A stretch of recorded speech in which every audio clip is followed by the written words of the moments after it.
ஆண்டவராக இயேசு கிறிஸ்துவின் நாமத்தினாலே உங்களை நான் சந்திப்பதிலே மிக்க மகிழ்ச்சியா இருக்கிறேன். கர்த்தரை நன்றியோடு கூட நான் துதிக்கிறேன். என் கையில இருக்கும் இந்த மீனை பார்க்கும் பொழுது எனக்கு ஒரு வசனம் ஞாபகத்துக்கு வருகிறது, ஒரு சம்பவம் கூட நினைவு வருகிறது.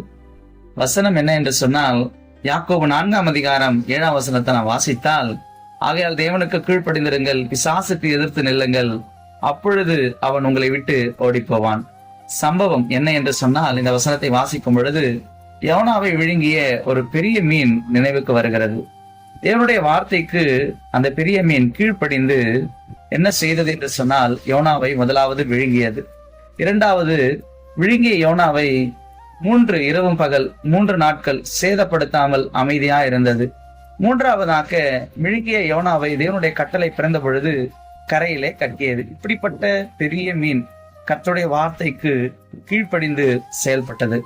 ஆனால் மீனை காட்டிலும் மனிதன் விசேஷமானவனாக படைக்கப்பட்டிருக்கிறான் என்பது இந்த நாளிலே நாம் உணர வேண்டும். எப்படி என்று சொன்னால், மனிதனானவன் தேவனுடைய சாயலாக ரூபமாக மீனை காட்டிலும் படைக்கப்பட்டிருக்கிறான், விசேஷமானவனாக. இரண்டாவது, மனிதன் மண்ணினாலே உருவாக்கப்பட்டு தேவ சுவாசத்தை பெற்று ஜீவாத்மாவானான், மீன் அப்படி அல்ல. மூன்றாவதாக, பேசும் திறன் மனிதனுக்கு இருக்கு, ஆனால் மீனுக்கு இல்லை. நான்காவதாக, மீனானது மரித்து போனால் மறுவாழ்வு இல்லை, ஆனால் மனிதன் மரித்து போனால் ஆத்துமா நித்திய காலமாக உயிரோடு இருக்கும். ஐந்தாவதாக, தேவன் மனிதனை எப்படி உருவாக்கினாரோ அப்படியாகவே மனிதன் பலவிதமான கலைகளையும் இசைகளையும் தொழில்களை உருவாக்குகிறான். ஆனால் மீனுக்கு அப்படிப்பட்ட திறன் இல்லவே இல்லைங்க. மீனை காட்டிலும் மனிதன் விசேஷமானவனாக படைக்கப்பட்டிருந்தும் மீன் தேவனுக்கு கீழ்ப்படிவது போல மனிதன் தேவனுக்கு கீழ்ப்படுகிறது இல்லவே இல்லைங்க. தேவனுக்கு கீழ்ப்படியாததுனால தான் மனிதனுக்கு பலதரப்பட்ட பிரச்சனைகள், பலதரப்பட்ட வருத்தங்கள் வந்தது. முதலாவதாக, ஆதி மனிதனாகிய ஆதாம் தேவனுடைய வார்த்தைக்கு கீழ்ப்படியாததுனால தேவனோடு கூட இருந்த உறவை மனிதன் இழந்து விட்டான். இரண்டாவதாக, சரீர மரணத்தை மனிதன் பெற்றுக்கொண்டான். மூன்றாவதாக, மனிதனால் பூமியானது சபிக்கப்பட்டது கீழ்ப்படியாமையினாலே. நான்காவதாக, கீழ்ப்படியாமையினாலே வருத்தங்கள், வேதனைகள், அநேக விதமான பிரச்சனைகள் வந்தது.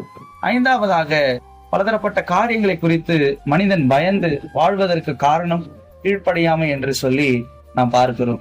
தேவனுக்கு கீழ்ப்படியாமையினாலே ஏற்பட்ட பிரச்சனைகள் என்ன என்று பார்த்தால், தேவனுக்கும் மனிதனுக்கும் இடையில் விரிசல் உண்டானது, சரீர மரணத்துக்கு பின்பு நரகத்துக்கு போகும் நிலைமை உண்டானது, பாவம் மற்றும் சாபங்கள் வந்தது, வருத்தங்கள் மற்றும் வேதனைகள் வந்தது, பலதரப்பட்ட பயங்கள் உண்டானது.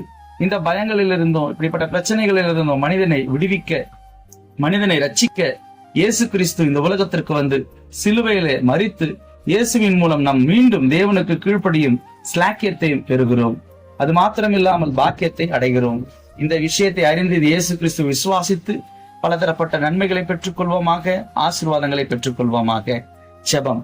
எங்களை அதிகமாய் நேசிக்கிற நல்ல பிதாவே, கீழ்ப்படிதல் என்கின்ற வார்த்தை நிமித்தமாக மீனை எங்களுக்கு ஒரு எடுத்துக்காட்டாய் காட்டுகிறீர். மீனானது கர்த்தருடைய வார்த்தைக்கு கீழ்ப்படிந்தது. ஆனால் மீனை காட்டிலும் மனிதனாகிய நாங்கள் விசேஷமாக படைக்கப்பட்டிருக்கிறோம். ஆனால் நாங்கள் கீழ்ப்படியாமையினாலே பலதரப்பட்ட வருத்தங்கள், வேதனைகள், துன்பங்கள், கஷ்டங்கள் வருகிறது.